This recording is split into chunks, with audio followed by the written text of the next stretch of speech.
Di video ini, saya akan menjelaskan tentang beberapa gangguan yang tergolong dalam dissociative disorder. Diharapkan dengan menyimak video ini, Anda semua dapat memahami perbedaan antara dissociative amnesia, depersonalization or derealization disorder, dengan dissociative identity disorder. Penjelasan akan terbagi menjadi 3 bagian. Pertama, dissociative amnesia.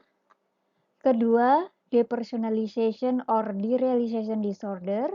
Dan ketiga, dissociative identity disorder atau DID. Sebelum membahas tentang gangguan-gangguan dalam dissociative disorder, perlu diketahui bahwa terdapat perbedaan dari DSM-4 ke DSM-5 dalam menggolongkan gangguan yang termasuk dissociative disorder. Perbedaannya pada 1. Di DSM-4 ada 4 jenis gangguan.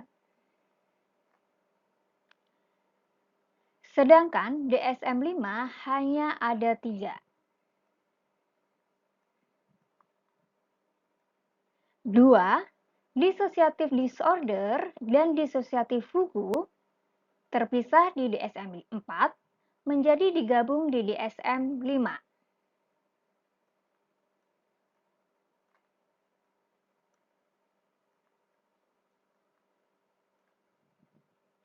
3.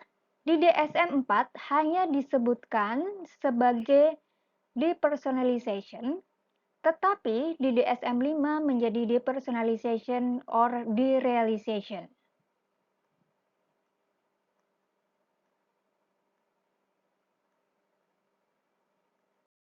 Sekarang kita bahas tentang dissociative amnesia. Dalam DSM-5, dissociative amnesia dijelaskan sebagai gangguan dengan simptom-simptom berikut. Pertama, karena ini terkait dengan amnesia, maka simptom utamanya adalah tidak mampu mengingat informasi tentang diri yang penting, seperti tanggal lahirnya, kemudian data-data pribadi yang lain. Biasanya, ketidakmampuan mengingat ini disebabkan karena mengalami peristiwa traumatis atau peristiwa yang penuh dengan tekanan atau stres. Contohnya saja adalah kehilangan anggota keluarga secara mendadak karena bencana alam seperti tsunami atau tanah longsor. Kehilangan ingatan ini begitu kuat, begitu panjang, sehingga tidak dapat disamakan atau tidak sama dengan sekedar lupa. Kemudian yang kedua, amnesia yang terjadi tidak disebabkan karena efek penggunaan obat-obatan atau zat-zat tertentu atau efek dari kondisi medis atau psikologis lain. Jadi amnesia ini bukan terjadi karena kecelakaan, terus mengalami benturan atau trauma di kepala lalu menjadi lupa, atau karena sakit atau karena mengalami gangguan psikologis lain. Lalu yang ketiga, gangguan dapat didiagnosa secara spesifik sebagai dissociative fugu jika amnesia yang terjadi berkaitan dengan kebingungan atau pengembaraan. Dissociative fugu ini merupakan dissociative amnesia yang lebih parah karena kehilangan ingatannya lebih dalam dan luas lagi. Orang dengan gangguan ini tidak hanya mengalami amnesia secara total, nggak cuma sekedar dia tidak tahu informasi penting tentang dirinya, tetapi juga tiba-tiba meninggalkan rumah dan pekerjaannya. Bahkan ada yang tinggal di tempat baru dan memiliki identitas baru. Hal ini dilakukan bukan karena sengaja untuk menyamar atau melarikan diri dari suatu tanggung jawab, tapi memang mereka sama sekali tidak ingat siapa dirinya. Kemudian, Bagaimana dengan depersonalization atau derealization disorder? Saat membahas tentang panic disorder, juga disinggung tentang depersonalization dan derealization. Nah, perlu diperhatikan bahwa pada panic disorder, depersonalization dan derealization itu berperan menjadi bagian dari simptom yang muncul. Sedangkan dalam pembahasan ini, depersonalization dan derealization menjadi gangguan tersendiri. Artinya apa? Artinya ketika depersonalization dan derealization dianggap gangguan, maka gejala yang menunjukkan kondisi depersonalization atau derealization itulah yang utamanya harus terlihat. Dalam DSM-5, gangguan depersonalization atau derealization dijelaskan sebagai berikut. Depersonalization merupakan pengalaman terlepas dari proses mental atau dari tubuh. Ketika orang mengalami depersonalization seolah-olah seperti sedang mimpi. Dan dalam mimpi itu orang melihat dirinya sendiri. Bahkan beberapa orang dapat saja merasa seperti robot, dia tidak dapat mengontrol gerakan atau bicaranya. Selain depersonalization, orang juga dapat mengalami derealization, yaitu pengalaman tidak nyata dari lingkungannya. Derealization membuat orang merasa terlepas dari lingkungan, orang-orang, atau benda-benda. Orang yang mengalami derealization ini seolah-olah berada dalam kabut, atau seolah-olah ada selubung di depan matanya, atau ada dinding kaca yang memisahkan antara dirinya dan orang-orang di sekitarnya.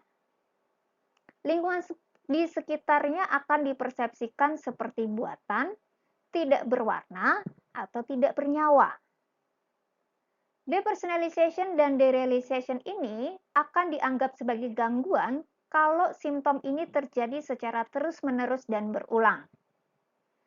Meskipun demikian, di DSM-5 juga dijelaskan bahwa orang yang mengalami depersonalization atau derealization ini masih dapat membedakan mana yang realita dan mana yang bukan. Jadi, mereka tidak menunjukkan gejala psikotik berupa halusinasi ataupun delusi. Selain itu, untuk dapat didiagnosa sebagai depersonalization atau derealization disorder, simptom yang terjadi ini tidak disebabkan akibat penggunaan zat-zat tertentu dan tidak dapat dijelaskan oleh disosiatif lain atau oleh gangguan psikologis lain atau oleh kondisi medis tertentu. Gangguan terakhir yang termasuk dalam klaster dissociative disorder adalah dissociative identity disorder atau yang biasa kita kenal sebagai kepribadian ganda. Begitu menariknya orang dengan gangguan DID ini, maka banyak cerita yang dibuat baik berupa novel maupun film yang menggambarkan tentang orang yang memiliki DID.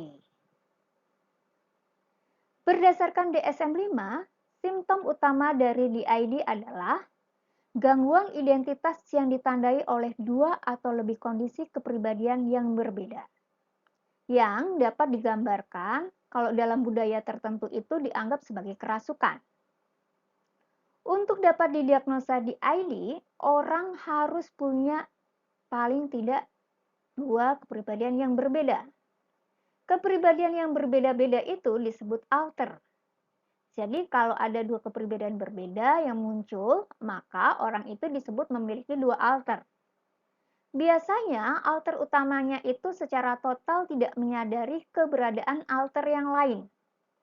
Alter utama sendiri adalah diri orang itu yang biasanya atau dia yang aslinya. Karakteristik lainnya berdasarkan DSM-5 adalah terjadi ketidakmampuan untuk mengingat peristiwa sehari-hari, informasi pribadi yang penting, dan atau peristiwa traumatis yang dialaminya. Di mana ketidakmampuan mengingat ini terus-menerus terjadi. Dan ketidakmampuan mengingat ini tidak bisa disamakan dengan lupa atau sekedar lupa yang sering kita alami dalam kehidupan sehari-hari. Selain itu, gangguan ini terjadi bukan karena disebabkan sebagai bagian dari praktik agama atau budaya. Simptom yang terjadi juga tidak disebabkan oleh efek fisiologis langsung akibat penggunaan zat-zat tertentu. Terakhir, simptom yang terjadi telah menimbulkan distres atau penurunan secara signifikan dalam fungsi sosial, pekerjaan, atau area penting lainnya.